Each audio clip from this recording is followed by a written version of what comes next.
Selamat pagi, perkenalkan nama saya Priljen Habiahan. Saya berasal dari SMA Kalam Kudus Medan. Dan pada video kali ini saya akan menjelaskan tentang resume pada modul yang pertama atau modul 1, di mana judulnya adalah mata pelajaran informatika pada kurikulum Merdeka.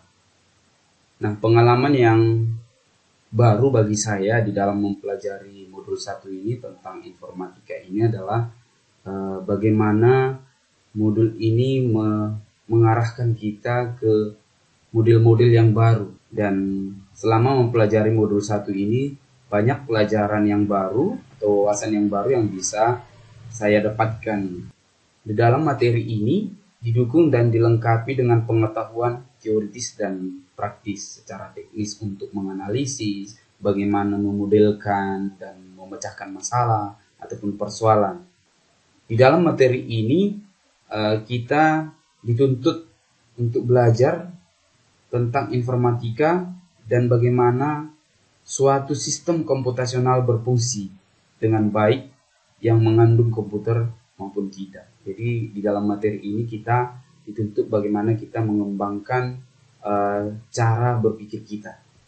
Nah, di dalam mempelajari materi ini, emosi-emosi yang saya rasakan adalah bagaimana saya dituntut untuk terus belajar, untuk mengembangkan pembelajaran yang baik. Dan hal yang baik yang berkaitan dengan proses pembelajaran ini adalah bagaimana informatika ini mencakup aspek teoritis dan praktis, di mana mendorong kita untuk mengembangkan daya pikir kritis dan kreatif untuk menghasilkan penemuan terkait komputer, baik itu sistem komputasi. Dan hal-hal yang perlu diperbaiki terkait dengan proses pembelajaran adalah bagaimana cara penyampaian kepada siswa dan bagaimana model-model pembelajaran yang harus kita terapkan di dalam kelas. Dan banyak sekarang aplikasi ataupun platform-platform digital yang bisa membantu kita di dalam pembelajaran, di dalam menjelaskan materi-materi dan menerapkannya di dalam kelas kita mengajar.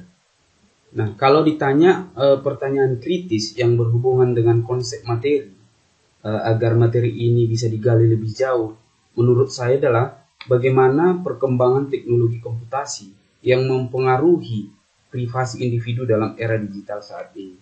Nah, jadi sehingga materi ini bisa digali lebih dalam lagi, di mana di dalam informatika ini dengan perkembangan zaman saat ini tentang IoT atau Internet of Things ini, di mana Internet of Things ini bisa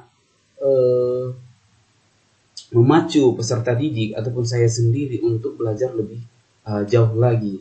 Apalagi di era perkembangan zaman saat ini, Internet of Things itu sangat digandrungi, terutama di bidang pendidikan, ya. Di bidang usaha pun banyak sekali menggunakan Internet of Things ini, sehingga bisa lebih dalam materinya kita gali kembali. Nah, di mana kita tahu bahwa Internet of Things ini merupakan salah satu hal yang terbaru, ya, hal yang terbaru di mana kita bisa mengendalikan perangkat-perangkat elektronik dari jarak jauh. Nah, wawasan yang baru yang saya dapat dari materi ini adalah bagaimana kita berpikir kritis, ya, bagaimana kita mengembangkan materi ini, dan ternyata masih banyak hal-hal baru yang belum kita ketahui. Dengan kita belajar materi dari modul 1 ini, banyak hal yang saya dapat, di mana materi ini banyak yang dibahas, baik itu tentang literasi digital, baik itu tentang berpikir kritis, bagaimana itu belajar tentang algoritma. Dan di fase ini banyak algoritma yang terbaru yang bisa mendongkrak daya semangat peserta didik untuk lebih semangat di dalam mencari solusi-solusi di dalam persoalan ataupun problem yang mereka temukan. Nah, untuk tantangan yang sesuai dengan konteks asal adalah, tantangannya adalah dengan perkembangan zaman saat ini harus lebih ekstra di dalam mengupdate ilmu pengetahuan tentang teknologi, ya. Di mana banyak bahasa-bahasa program yang terbaru saat ini yang terus berganti. Terkadang kita belum selesai mempelajari suatu algoritma ataupun suatu program. Nah, program yang lain sudah datang. Sehingga kita harus memang terus belajar terus. Nah, alternatif solusi terhadap tantangan ini adalah sekarang banyak platform digital yang bisa membantu kita. Dan saat ini YouTube lebih dari TV ya, yang sering dikatakan orang-orang ya, bahwasanya YouTube ini bisa membantu kita untuk lebih cepat ya belajar, dan kita bisa dibantu platform-platform pembelajaran seperti Quizizz, bisa tentang Canva yang sudah sangat fleksibel ya, sangat mudah diterapkan di dalam pembelajaran. Dan ini merupakan salah satu alternatif solusi yang bisa kita dapatkan. Nah, kalau berbicara tentang pengalaman di masa lalu, kalau dulu di pembelajaran TIK ya, sangat berbeda jauh dengan apa yang kita pelajari saat ini. Dimana kalau dulu kita mempelajari di kurikulum K13 itu sangat monoton, dan anak-anak itu tidak dituntut untuk tidak dipacu untuk semangat belajar. Nah, seolah-olah materinya itu terus diulang-ulang seperti itu dari kelas SMP ya, bahkan lanjut ke tingkat SMA materinya asik begitu saja. Contoh tentang program pengolah kata, pengolah angka, seperti itu. Sehingga anak-anak pun tidak terlalu semangat untuk belajar tentang teknologi ini. Nah, kalau yang sekarang, dan saya sendiri pun merasa tertantang untuk terus mengupdate ilmu pengetahuan.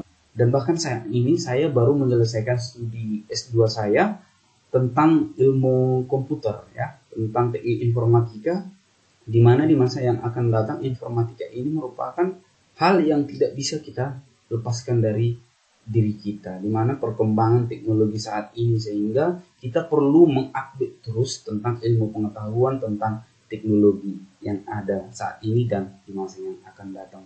Contohnya sekarang teknologi 5G ya, di mana perusahaan Tiongkok baru-baru ini launchingnya untuk menerapkan teknologi 5G, di mana di bidang kesehatan seorang dokter itu bisa mengoperasi pasien dari jarak jauh dengan menerapkan teknologi 5G, dan ke depan juga bakalan lebih canggih lagi teknologi-teknologi yang akan hadir, sehingga perlu kita menciptakan bibit-bibit ataupun SDM yang baik dan mumpuni untuk menciptakan generasi-generasi emas yang bisa menciptakan program-program keterbaruan.